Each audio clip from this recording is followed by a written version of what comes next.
দর্শক, পাকিস্তানের বিপক্ষে ঘরের মাঠে সিরিজ, কিন্তু দলে এখনো চূড়ান্ত নয়। লিটন কুমার দাস কি ফিরবেন? কাকে বাদ দিয়ে সুযোগ পেতে পারেন আকবর আলী? দর্শক, পেস আক্রমণের চতুর্থ বোলারকে তানজিম সাকিব না শরীফুল?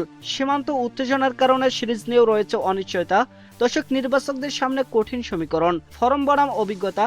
তাহলে কেমন হতে পারে পাকিস্তান সিরিজে বাংলাদেশের সম্ভাব্য ওয়ানডে স্কোয়াড? চলুন জেনে নেই বিস্তারিত। দর্শক, পাকিস্তানের বিপক্ষে 3 ম্যাচের ওয়ানডে সিরিজ সামনে রেখে এখনো চূড়ান্ত দল ঘোষণা করেনি টিম টাইগার্স। প্রধান নির্বাচক গাজী আশরাফ হোসেন লিপু সোমবার রাতের মধ্যে বোর্ডে স্কোয়াড জমা দিতে পারেন। সম্ভাবনা আছে 3 মার্চ বিসিএল ওয়ানডে চলাকালীন বা ইনিংস বিরতিতে দল ঘোষণা করা হবে। না হলে 4 মার্চ আনুষ্ঠানিকভাবে প্রকাশ পাবে টিম বাংলাদেশের স্কোয়াড। তবে সিরিজ ঘিরে রয়েছে বাড়তি অনিশ্চয়তা। দর্শক, আফগানিস্তানের সঙ্গে সীমান্ত উত্তেজনায় জড়িয়েছে পাকিস্তান।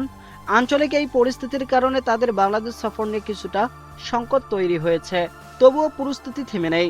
দর্শক, সবচেয়ে বড় প্রশ্ন, লিটন কুমার দাস কি দলে ফিরবেন?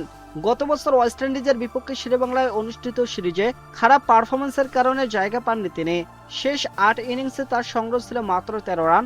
ফলে উইকেট কিপার ব্যাটসম্যান হিসেবে সুযোগ পেয়েছিলেন নুরুল হাসান সোহান ও জাকের আলী অনেক।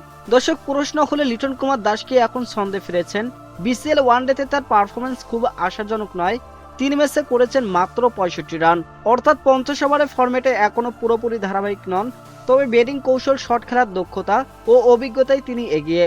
দর্শক, শোনা যাচ্ছে পাকিস্তানের বিপক্ষে তাকে 4 নম্বরে খেলানোর পরিকল্পনা রয়েছে। এদিকে নুরুল হাসান সোহান বিসিএলে 2 ম্যাচ খেলেছেন। দর্শক, উমরা পালনের কারণে শুরুতে খেলতে পারেননি তিনি। অন্যদিকে জ্যাকেরও শুরুতে খেলতে পারেননি। 1 ম্যাচে করেছেন মাত্র 5 রান। অনেক ওয়েস্ট ইন্ডিজ সিরিজে নিচেকে মেরে ধরতে পারেননি। তবে এবারের বিসিএলে তার পারফরমেন্স ভালো। আর এক সম্ভাব্য নাম আকবর আলী। দর্শক, সাম্প্রতিক সময়ে তিনি দুর্দান্ত ফর্মে আছেন এবং বিসিএলে করেছেন একটি সেঞ্চুরি। নির্বাচকরা চমক দিলে তাকে দলে দেখা যেতে পারে। দর্শক, স্পিন বিভাগে অধিনায়ক মেহেদী হাসান মিরাজ, রিশাদ হোসেন প্রায় নিশ্চিত।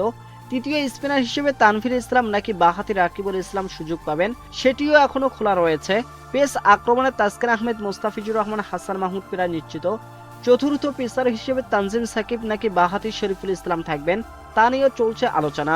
দর্শক, সম্ভাব্য স্কোয়াড হতে পারে মেহেদী হাসান মিরাজ, তানজিদ হাসান তামিম, সাইফ হাসান, লিটন কুমার দাস, সৌম্য সরকার, নাজমুল হোসেন শান্ত, তৌহিদ হৃদয়, সোহান, অনিক, আকবর আলী, রিশাদ, রাকিবুল, তাসকিন, মোস্তাফিজুর রহমান, শরীফুল ও হাসান মাহমুদ।